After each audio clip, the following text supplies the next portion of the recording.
तो प्रश्न है, कक्षा के एक मूल्यांकन में प्राप्त किए गए निम्नलिखित आंकड़ों को एक सारणीबद्ध रूप में संगठित कीजिए।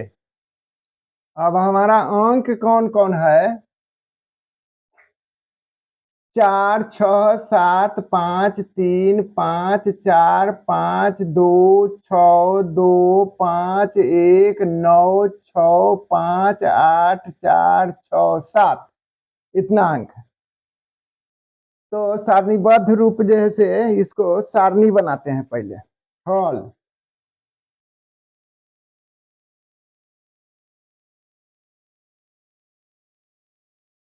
हॉल हटेगा नहीं, इसलिए इसको मिटाते हैं। देखिए प्रश्न यह रहा।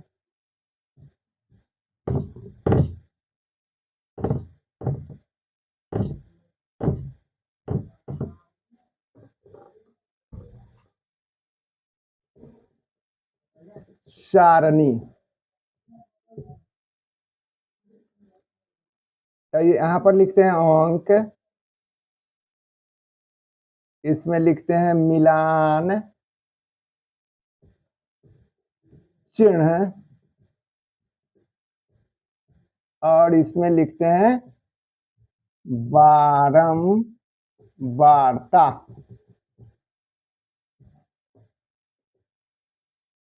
इस तरह से खींच लेते हैं। अंक कहाँ से? सबसे इसको आरोह क्रम में सजाएंगे, माने बढ़ते क्रम में इसको सजाएंगे, तब 1 से लेकर 9 तक।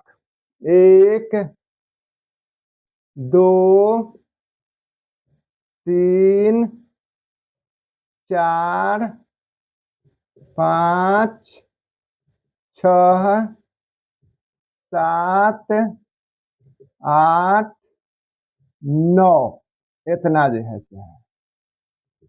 अब देखने से पता चलेगा कि एक एक ठो है, तो इसमें पहले लिख देते हैं एक, उसका 2 जो है से 2 गो है, उसके बाद 3 एक ठो है, अच्छा 4 3 गो है, और 5 5 गो है, और 6 4 गो है, 7 2 गो है, 8 एक है, और 9 एक।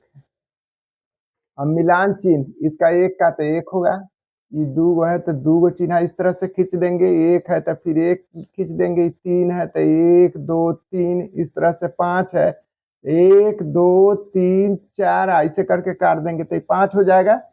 उसके बाद 4 है तो 4 गो चिन्ह ऐसे करके खींच देंगे, 4 हो गया। 2 है तो 2 गो, फिर 1 है तो 1, 1 है 1। इस तरह से जैसे हमको सारणीबद्ध रूप जैसे प्राप्त हो गया। अब प्रश्न है नंबर 1 में सबसे बड़ा अंक कौन सा है? सबसे बड़ा अंक कौन सा है? तो हम देख रहे हैं कि सबसे बड़ा अंक कौन सा है, तो इसमें अगर खोजते हैं प्रश्न में, तो उसमें सबसे बड़ा अंक आएगा, या सबसे उत्तर है सबसे बड़ा अंक 9 है। अच्छा, उसके बाद नंबर 2 में है सबसे छोटा अंक कौन है? सबसे छोटा अंक कौन सा है? प्रश्नवाचक चिन्ह। और सबसे छोटा अंक, सबसे छोटा अंक देख रहे हैं कि 1 है, प्रश्न में 1 है। अब नंबर 3 में है इनका परिसर। अब नंबर 3 में हम जानते हैं कि परिसर निकालना है इसका। तो परिसर बराबर होता है परिसर बराबर परिसर बराबर उच्च सीमा घटे निम्न सीमा। इसलिए परिसर बराबर है उच्च सीमा 9 है, निम्न सीमा 1 है। इसमें से 9 में से 1 गया 8। ये आंसर हो गया इसका। इसका आंसर 9 है, इसका आंसर 1 है। अब फिर इसका माध्य ज्ञात करना है। अब मिटाते हैं फिर।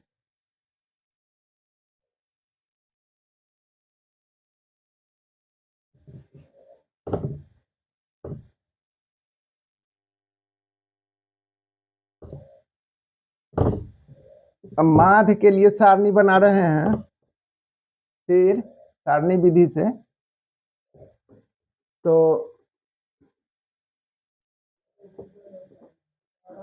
माध्य के लिए सारणी तब लिखेंगे चौड़मान बारंबारता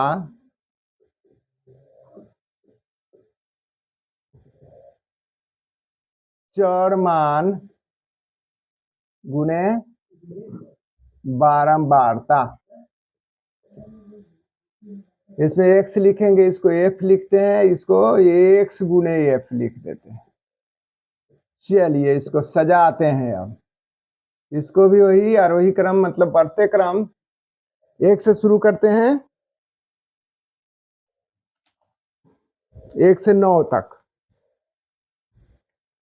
1 2 3 4 5 6 7 8 9। अब बारंबारता कितना कितना है 1 2 1 1 2 1 1 2 1 3 5 4 3 5 4 2 1 1 2 1 1। अब इसको चौड़मान गुने बारंबारता माने x गुने f निकालते हैं। 1 का 1 2 दूना 4 3 इकाई 3 4 तिहाई 12 5 पचे 25 6 चौका 24 7 दूना 14 8 इकाई 8 9 इकाई 9 कुल यहाँ पर लिख देते हैं। अब इसको जोड़ते हैं। तो जोड़ने से 2 2 4 4 8 8 5 13 14 15 16 17 18 19 20 आया था। 20 यहाँ पर लिख देते हैं। अब इसको जोड़ते हैं। तो 4 1 5 3 8 12 8 20 20 25 45 यहाँ तक के जैसे जोड़ लेते हैं 45। अब इतने 24 14 24 5 4 9 4 2 6। उसके बाद 14 जोड़ते हैं। 9 4 13 के 3 हासिल 1 6 1 7 1 8 13 या 9 8 17 इसमें जोड़ देते हैं। फिर ये कितना हो जाएगा 7 3 10 के 0 हासिल 1 8 1 9 1 हासिल 10 माने 100 हुआ। तो इसका 100 लिख दिए। अच्छा